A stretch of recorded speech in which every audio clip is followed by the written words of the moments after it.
There's a moment in every love story when everything still feels unbreakable, when the future looks certain, when loyalty feels permanent. For Nicole Kidman and Keith Urban, that moment came with flashing cameras, handwritten letters, and promises whispered between continents. But for Russell Crowe, that moment came with something else. A quiet sense of unease. He had seen enough in life to know that sometimes the most beautiful beginnings carry invisible cracks. And from the very start, he was watching closely. Because years later, when the custody papers were signed and the silence between Nicole and Keith became permanent, Russell wasn't surprised. He had been watching the truth unfold for nearly 2 decades. January 2005. Los Angeles glittered under the weight of its own mythology. Inside the Day LA Gala, the most powerful names in entertainment filled the room. But for Russell, the night wasn't about the crowd. It was about Nicole. He had known her long enough to recognize the difference between strength and recovery. On the surface, she was untouchable, elegant, composed, already a global icon. But privately, she was still rebuilding herself. Her divorce from Tom Cruise had left scars deeper than the public ever understood. She carried herself with grace, but there was caution in her eyes now, a quiet protectiveness around her heart. Then Keith walked in. He wasn't the global superstar he would later become. He was still rising, still proving himself, still carrying his own private battles. Russell noticed the moment Nicole noticed him. It wasn't dramatic. It wasn't loud. It was something quieter. Recognition, hope, possibility. But what struck Russell wasn't the spark. It was the uncertainty behind it. Nicole wasn't falling for power. She was falling for something that felt safe, something familiar, something that reminded her of home. And that made Russell pay attention, because safety can sometimes be an illusion. After that night, nothing happened. No calls, no messages, no grand romantic gestures. Nicole waited. Days turned into weeks. Weeks turned into months. For someone who had spent her life surrounded by attention, the silence was disorienting. She questioned herself, wondered if she had imagined the connection entirely. Russell watched quietly from a distance. He knew Nicole's heart better than most people. He knew she didn't fall easily, and when she did, she fell completely. Then finally, 4 months later, Keith called. That call changed everything. Their first real day together wasn't staged. It wasn't polished. It was simple. A motorcycle ride through open air. No scripts, no cameras, just 2 people discovering each other without the world watching. Nicole would later say she knew, even then, that her life had shifted. Russell hoped she was right, but hope and certainty are not the same thing. By June 2006, their relationship had accelerated into something that felt unstoppable. They married in Sydney, surrounded by friends, family, and a country that embraced them as its own royal couple. The ceremony was perfect, every detail carefully chosen, every expression filled with promise. They wrote letters to each other constantly. Even when apart for only days, they stayed connected through words. It created a sense of emotional closeness that seemed unbreakable. To the outside world, it looked like the kind of love that survives anything. But Russell noticed something others didn't. Nicole wasn't just in love. She was invested, completely. And when one person gives everything, the balance becomes fragile. Still, no one could have predicted how quickly that balance would be tested. Marriage is supposed to begin with stability. Instead, theirs began with crisis. Just 4 months after their wedding, Keith relapsed. Addiction doesn't ask permission. It doesn't respect timing. It doesn't care about promises or ceremonies. It simply returns. Nicole faced a choice most people never have to make so soon. She could protect herself, or she could fight for the man she loved. She chose to fight. She stepped away from her career, walked away from momentum, put everything on hold to stand beside him during recovery. Russell watched her do it. He saw the exhaustion, the determination, the quiet fear she never showed publicly. Keith survived that period. Their marriage survived it too. But survival changes people. It creates debts that can never be fully repaid. And Russell knew that kind of emotional imbalance doesn't disappear. It waits. From the outside, their life seemed to stabilize. They built a family, welcomed their daughters, created routines that looked grounded and real. Nicole returned to her career. Keith's success exploded across the music world. They appeared stronger than ever.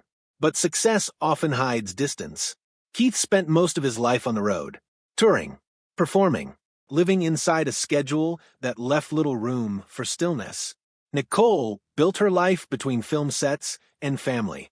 Their worlds overlapped, but they weren't always shared. Russell noticed the shift long before anyone else did.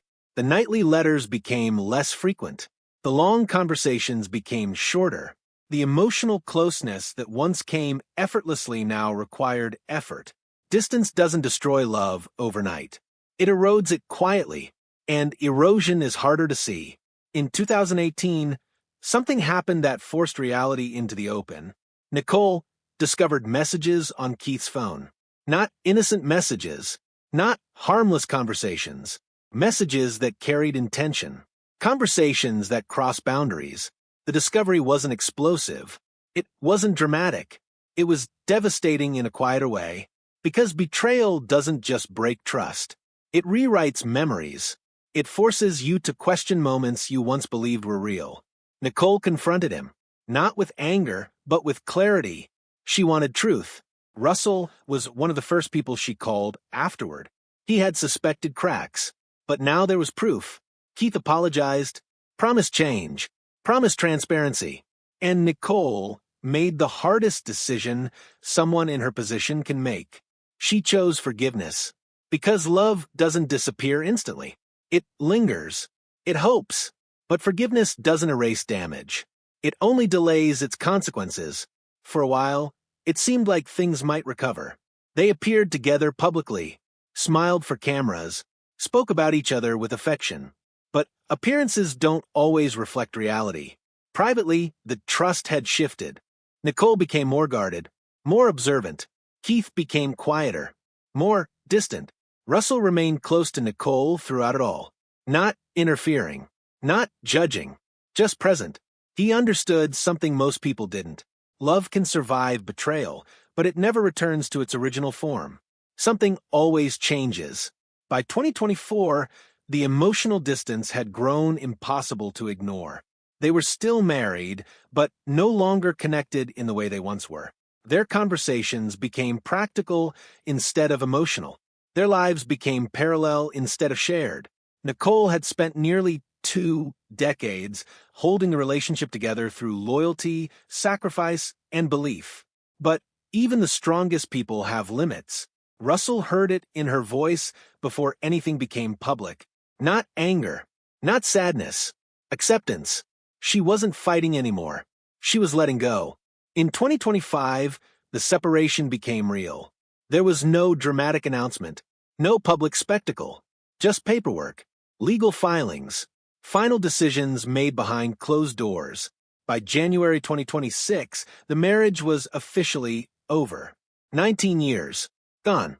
The custody agreement revealed what Russell had understood for years. Nicole had been the constant presence, the stable center, the one who stayed. Keith had lived a life defined by movement. The legal outcome didn't create that reality. It reflected it. For Nicole, the decision wasn't about punishment. It was about peace. She wasn't trying to win. She was trying to be free. Through everything, Russell remained exactly what he had always been.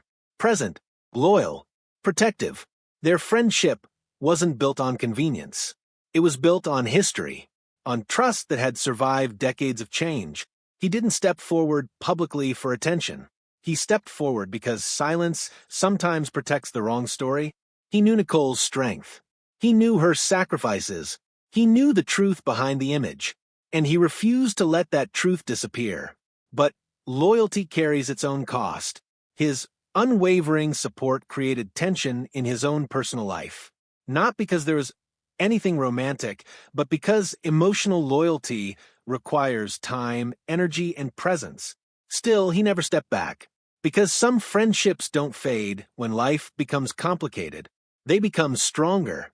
For Keith, the silence that followed the divorce was its own kind of reckoning. There were no dramatic interviews, no public defenses, just absence. Sometimes the loudest regret is silence. He had once been given a second chance, a chance built on forgiveness, patience, and belief. But second chances are not permanent guarantees. They are opportunities, and opportunities can be lost. Russell had witnessed the entire story, the spark, the hope, the crisis, the survival, the betrayal, and finally the ending. He had seen Nicole give everything she had to preserve something she believed in. He had seen her fight for love longer than most people would have, and in the end he saw her choose herself, not out of bitterness, but out of strength. Because sometimes strength isn't staying. Sometimes strength is knowing when to walk away. The fairy tale didn't survive, but something else did.